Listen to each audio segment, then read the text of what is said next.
Hello, and welcome to The Worst Things. Today's story is How to Say Goodbye Without Regret, written by P.F. McGrail and read by Arthur Cresswell. I watched them from a short distance. They didn't notice me at all. The man squeezed his wife's hand tightly, smiling down on her, sadness etched into his face. She smiled back from the gurney, weakness and weariness carved into hers. They were in their 50s, but their collective countenances betrayed the pain of the very old. "I've never loved anyone more," he offered sadly. He stroked her waxy cheek delicately, like he might break it. "Hey, I wouldn't be going into this operating room if I'd given up," she responded meekly, running her fingers through his graying beard. He breathed in a trembling breath. I know, I'm hoping too." He blinked away a tear. "But we have to be realistic as well. They said there's just a 10% chance of success." He trailed off, his eyes now streaming openly. "We have to be ready. I have to be ready to accept this as Don't say it," she interrupted, clamping down her fingers on his lips. "Just don't. As long as I'm breathing, I'm fighting." He nodded, squinting through the tears. "But you know you can't tell me how to feel. Loving someone means you don't get to choose how you show it." The man fidgeted with his hands, not knowing what more to do or say. He was holding a full bottle of her pills and stared down at them. "The pain, how is it?" She sighed. "Nothing hurts. Those painkillers pack a punch."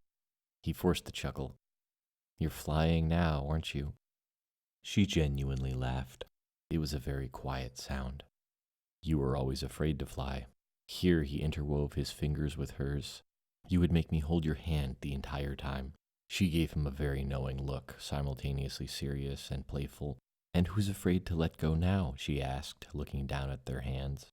He didn't, or couldn't, return her playful half. "I'm more afraid than I can possibly say." She shook his fist. "I need you to be strong for me," she coaxed with more than a hint of desperation. He looked down at the floor and was quiet for a long moment. When he did speak, it was clear that he had been crying. "How?" he sniffed. "You are my strength." She was unable to answer him. It was time. I walked over to them, breaking their reverie.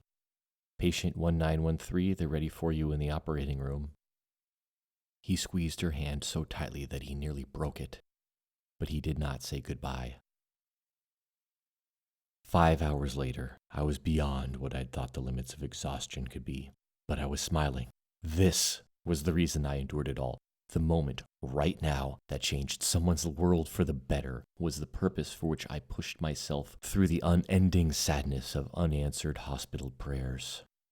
"It was a success," I announced triumphantly, pushing the doors open.